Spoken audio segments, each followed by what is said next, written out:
Why is it that so many people make New Year's resolutions?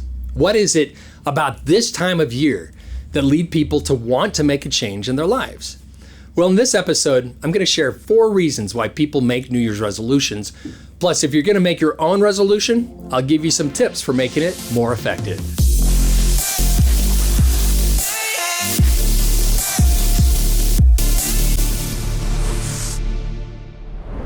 Hi, I'm Larry Witzel with another ministry insight from Sermon View. Hey, we've got some great episodes coming up on using social media for ministry, dealing with chronic affirmation deficit, even the power of insecurity. So please subscribe, turn on notifications so you don't miss any future episodes, and click the thumbs up button if you like this one. So why do so many people make New Year's resolutions? One study out of Stockholm University pointed out 4 reasons why a lot of people make resolutions to start the new year.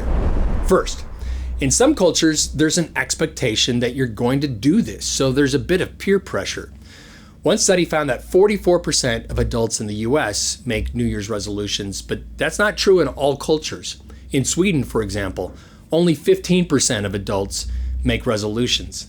Now, just because everyone else is doing it doesn't mean that it's necessarily a good idea, but that leads to a really important second reason.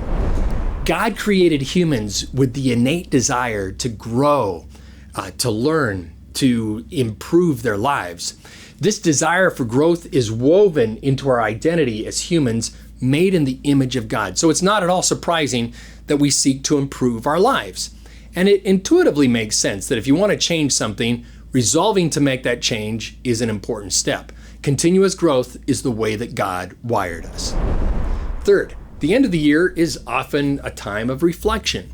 With Christmas and New Year's Day being only a week apart, that means that if you work a typical work week, you have 4 out of 8 days off, allowing for natural decompression and reflection.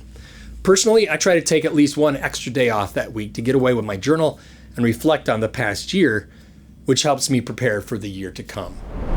And finally, when people want to make a change in their lives, they'll often attempt to do this at some sort of calendar milestone.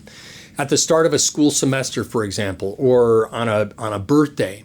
Well, the milestone that everyone shares, of course, is the beginning of a new year. It's the temporal milestone shared by everyone in modern society. So it's not surprising that so many people make resolutions at this time of year.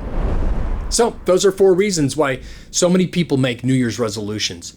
As a pastor or church leader, it's important to recognize that during this season, people in your community are trying to make changes in their lives. So as you think about your outreach, January is a great time to offer things like a weight loss class or a stop smoking clinic or a running group.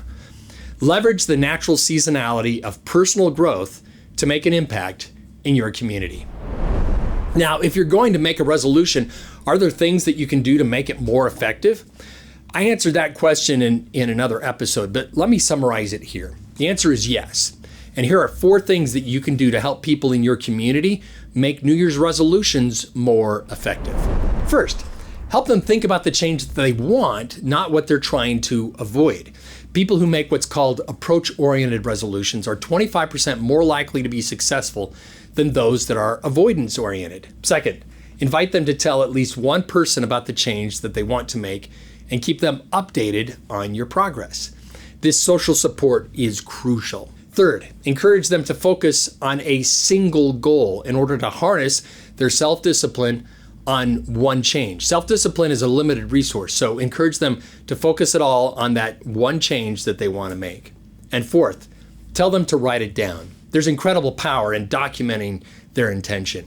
And once it's written down, suggest that they put it someplace visible to remind them of their goal. Help people in your community do these 4 things, and you're well on your way to helping them improve their lives and helping them become more like the people that God created them to be.